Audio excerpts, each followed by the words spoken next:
আসসালামু আলাইকুম। Hello viewers, আশা করছি যে যেখানে আছেন ভালো আছেন, সুস্থ আছেন। ওয়েলকাম অ্যাগেন টু রংধনু টাইম। ডিয়ার ভিউয়ার্স, আজকের এই ভিডিওতে আমরা আপনাদেরকে শিউলি গাছের পাতার গুণাবলী তথা স্বাস্থ্য উপকারিতা সম্পর্কে কিছু গুরুত্বপূর্ণ তথ্য পরিবেশন করব। হয়তোবা এর অনেক কিছুই অনেকে জানেন, আবার কেউ হয়তো নাও জানতে পারেন। কাজেই যারা জানেন তাদেরকে রিকোয়েস্ট করব আপনারা আরেকবার রিভিউ করে নেন, আর যারা জানেন না তাদেরকে বলবো যে আপনারা আমাদের এই চ্যানেলটির কথা এবং একই সাথে আমাদের এই তথ্যাবলী আপনার পরিজনকে বা আত্মীয় স্বজন বা বন্ধু বান্ধবদেরকে জানান। শিউলি ফুল তার অসাধারণ সুগন্ধ এবং নজর কাড়া সৌন্দর্যের জন্য সবার কাছেই খুবই জনপ্রিয়, অলমোস্ট সবার কাছেই। শরৎকালে এই ফুলটি ফুটে। কেউ কেউ শিউলি ফুলকে শেফালি ফুলও বলে থাকেন। আমরা এবার এর পাতার গুণাবলী জানব।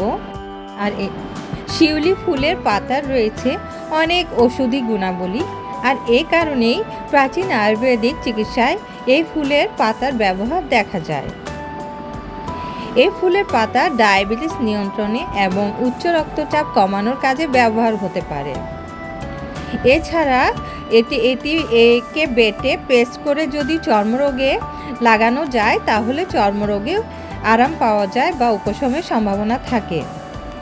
তবে এই ব্যবহারের পূর্বে একটি জিনিস খেয়াল রাখবেন, যদি কোনো রকম ইরিটেশন বা কোনো রকম পার্শ্ব প্রতিক্রিয়ার লক্ষণ আপনারা খেয়াল করবেন, তখনই কোনো আয়ুর্বেদিক চিকিৎসক বা অভিজ্ঞ কোনো চিকিৎসকের সাথে পরামর্শ করে এটা কন্টিনিউ করা ঠিক হবে।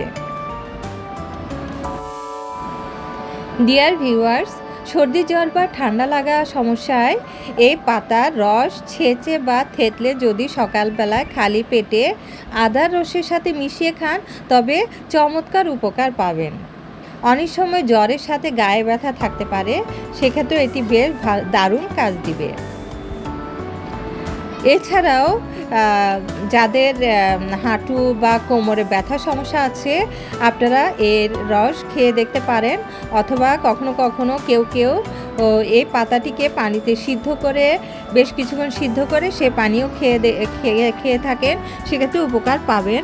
তবে এই ব্যবহারটি আপনারা সপ্তাহে 2 দিন বা 3 দিন করেন, দীর্ঘমেয়াদী না করাই ভালো, কারণ যে কোনো কিছু দীর্ঘমেয়াদী প্রতিক্রিয়া থাকতে পারে। শিউলি পাতায় রয়েছে অ্যান্টিব্যাকটেরিয়াল গুণাবলী, তাই ব্যাকটেরিয়াজনিত পেটের সমস্যা, পেট খারাপ এই জাতীয় সমস্যায় যদি কেউ সকালবেলায় শিউলি পাতার রস করে সেটি খায় তবে উপকার পেতে পারে।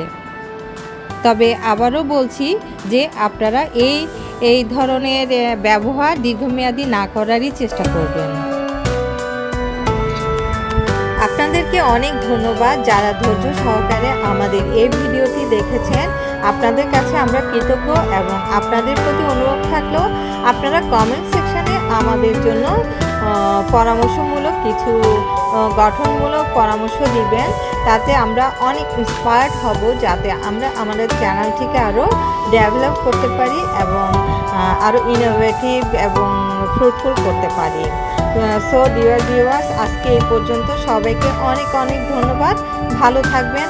আল্লাহ হাফেজ।